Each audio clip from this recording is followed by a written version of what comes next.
নমস্কার। আজকে বিশেষ দরকারে এই রেকর্ডিং করা এমন নয়। এই রেকর্ডিং হঠাৎই পাওয়া এক গুণী মানুষের কবিতা, ছোট্ট কবিতা পাঠ করি, সময় নষ্ট না করে। কবিতাটির নাম শেষ চুম্বন।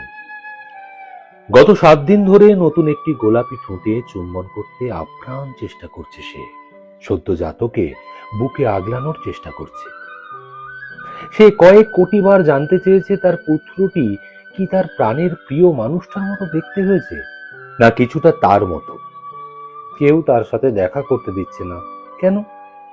এইসব কথা ভাবতে ভাবতে অনেক কান্নাকাটির পর ক্লান্ত হয়ে ঘুমিয়ে পড়ল নীলা। পরদিন সকালে ঘুম ভাঙতেই সে বুঝতে পারল সে পুরোপুরি সুস্থ। সে বেড থেকে উঠে করিডোরে গিয়ে দেখল আবির, তার স্বামী, একটি চেয়ারে হেলান দিয়ে ঘুমিয়ে আছে।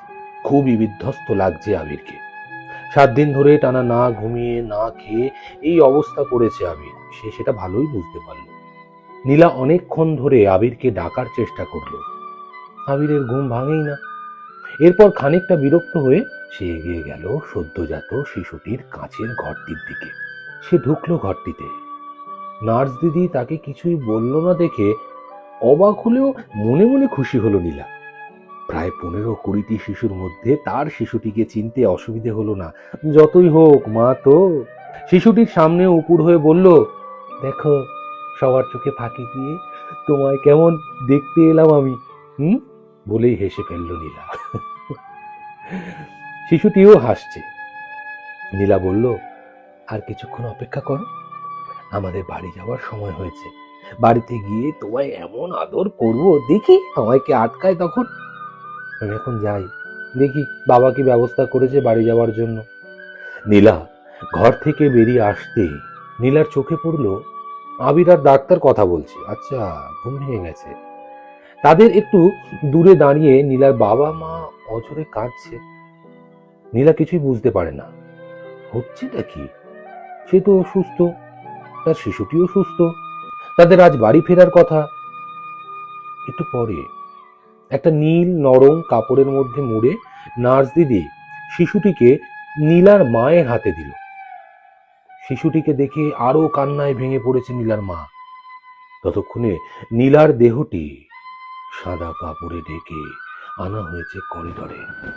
হাসপাতালের করিডরে আজ তার শেষ চুম্বন। ঠোঁট দুটি আজ নীলাভ শীতল। নেই কোনো উষ্ণতা, নেই কোনো উত্তেজনা। যেই মানুষটি জড়িয়ে ধরলে শরীরে শিহরণ খেলে যেত, আজ তা নিথর। আজ সত্যি তাদের বাড়ি ফেরার পালা। আর নীলার ঘরে, অজানা এক ঘর। নীলা তো সে ঘরে যেতে চায়নি। সে বাড়ি ফিরতে চেয়েছিল তার সাজানো ছোট্ট সংসারে। এমন কি হলো যার জন্য এই বিচ্ছেদ, এই স্বপ্নভঙ্গ? এই উত্তর সত্যি নীলার অজানা। খুব কষ্ট হচ্ছে তার, অন্য কারোর জন্য না। সবাই আছে, সামলে নেবে সবটা, নীলা তা জানে। কষ্ট হচ্ছে এইবার নিজের জন্য। এত মায়া সে ত্যাগ করবে কি করে? সত্যি তো আর কারোর সাথে দেখা হবে না আজকের পর। ইচ্ছে করলেও কাউকে ছুতে পারবে না আজকের পর। এমনকি তার নিজের শরীরের অংশ ছোট্ট শিশুটিকেও নয়। জ্বলন্ত অগ্নিতে নীলার দেহটি পড়ছে। কই, ব্যথা তো অনুভব হচ্ছে না তার। তবুও বুকের মধ্যে হাহাকার, যন্ত্রণা, এইসব নিয়ে চিৎকার করে কাঁদছে সে। আজ সেই কান্নার শব্দ শোনার কেউ নেই, জড়িয়ে ধরে সামলানোর কেউ নেই। না, নীলার জন্য আর কেউ নেই। আজ সত্যি সে বড্ড একা। কবিতার নাম শেষ চুম্বন, লিখেছেন রেণিকা সাহা। নমস্কার।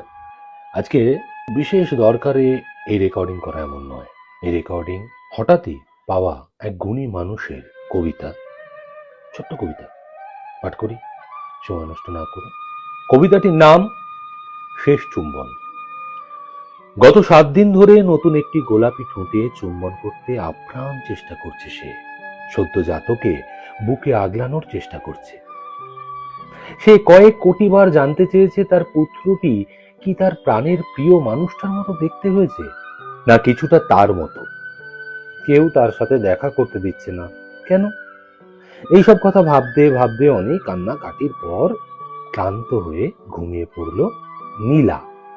পরদিন সকালে ঘুম ভাঙতেই সে বুঝতে পারল সে পুরোপুরি সুস্থ।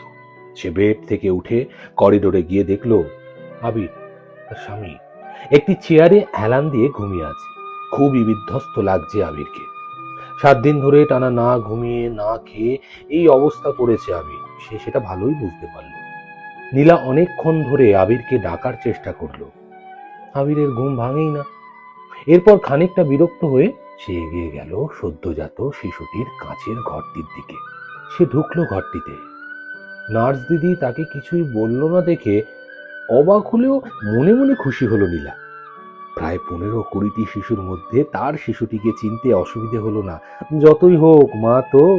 শিশুটির সামনে উপুর হয়ে বলল, দেখো সবার চোখে ফাঁকি দিয়ে তোমায় কেমন দেখতে এলাম আমি, বলেই হেসে ফেলল নীলা। শিশুটিও হাসছে।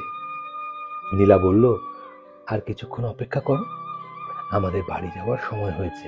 বাড়িতে গিয়ে তোমায় এমন আদর করব, দেখি আমায় কে আটকায় তখন। আমি এখন যাই, দেখি বাবা কি ব্যবস্থা করেছে বাড়ি যাওয়ার জন্য। নীলা ঘর থেকে বেরিয়ে আসতে নীলার চোখে পড়ল আবির আর ডাক্তার কথা বলছে। আচ্ছা, ঘুম ভেঙে গেছে। তাদের একটু দূরে দাঁড়িয়ে নীলার বাবা মা অঝরে কাঁদছে। নীলা কিছুই বুঝতে পারে না, হচ্ছেটা কি। সে তো অসুস্থ, তার শিশুটিও সুস্থ, তাদের আজ বাড়ি ফেরার কথা। একটু পরে একটা নীল নরম কাপড়ের মধ্যে মুড়ে নার্স দিদি শিশুটিকে নীলার মায়ের হাতে দিল। শিশুটিকে দেখে আরো কান্নায় ভেঙে পড়েছে নীলার মা। ততক্ষণে নীলার দেহটি সাদা কাপড়ে ঢেকে আনা হয়েছে করিডরে। হাসপাতালের করিডরে আজ তার শেষ চুম্বন। ঠোঁট দুটি আজ নীলাভ শীতল, নেই কোনো উষ্ণতা, নেই কোনো উত্তেজনা। যেই মানুষটি জড়িয়ে ধরলে শরীরে শিহরণ খেলে যেত, আজ তা নিথর। আজ সত্যি তাদের বাড়ি ফেরার পালা। আর নীলার ঘরে, অজানা এক ঘর। নীলা তো সে ঘরে যেতে চায়নি, সে বাড়ি ফিরতে চেয়েছিল তার সাজানো ছোট্ট সংসারে। এমন কি হলো যার জন্য এই বিচ্ছেদ, এই স্বপ্নভঙ্গ? এই উত্তর সত্যি নীলার অজানা। খুব কষ্ট হচ্ছে তার, অন্য কারোর জন্য না। সবাই আছে, সামলে নেবে সবটা, নীলা তা জানে। কষ্ট হচ্ছে এইবার নিজের জন্য। এত মায়া সে ত্যাগ করবে কি করে? সত্যি তো আরো কারোর সাথে দেখা হবে না আজকের পর। ইচ্ছে করলেও কাউকে ছুতে পারবে না আজকের পর।